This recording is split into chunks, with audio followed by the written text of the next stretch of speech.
Kiev has relaunched its military operations in eastern Ukraine. That's where deadly violence erupted Tuesday.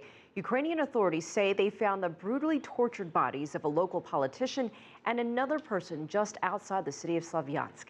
And that pro-Russian militants shot at Ukrainian aircraft as it flew over the sky. All this while U.S. Vice President Joe Biden was in Kiev.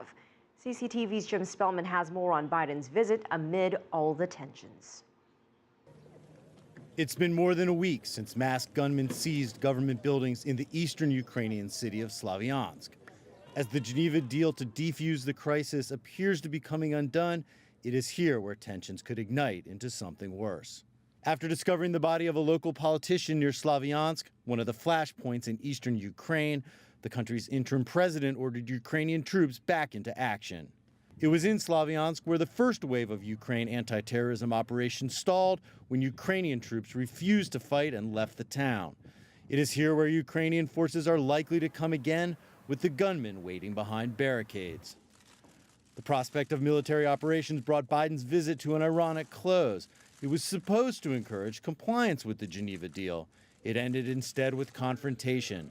Biden expressed strong support for a united Ukraine and blamed Russia for instigating unrest in the east. No nation has the right to simply grab land from another nation.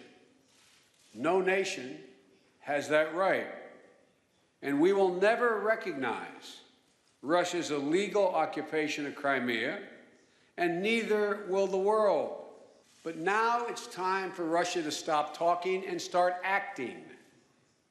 Act on the commitments that they made. To get pro-Russian separatists to vacate buildings and checkpoints, accept amnesty, and address their grievances politically. Also on the agenda during Biden's visit, the gas dispute between Russia and Ukraine. Russia has nearly doubled the price of gas it charges Ukraine, which prompted Kiev to seek other sources. The United States has vowed to support Ukraine with methods like reverse gas flow so that Ukraine could one day become energy secure. We need investments in our energy sector, and the best answer to Ukraine's energy dependence on Russia is the presence of European and American investors here in Ukraine. With the body count climbing and Ukrainian forces mobilizing, the Geneva deal could swiftly collapse with an arms showdown in the east. And word today from the Pentagon that the U.S. Army will send about 600 U.S. troops to Poland and the Baltic states in a show of solidarity with NATO, intended to send a message of strength to Russia. Also today, the Pentagon announced company-sized contingent of paratroopers from the U.S. Army Europe's 173rd Infantry Brigade Combat Team, Airborne, which is based in Vicenza, Italy, will arrive in Poland tomorrow to begin exercises with Polish troops. These exercises were conceived and added on to the exercise regimen as a result of what's going on in Ukraine.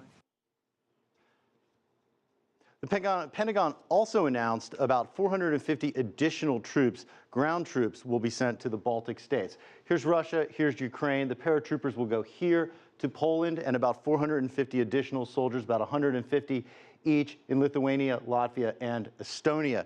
The Pentagon stresses that these are only training missions, but when you take a look at the map, it's clearly intended to be a show of strength, project that strength right over towards Russia. Elaine? All right, Jim Spellman, thanks for that update.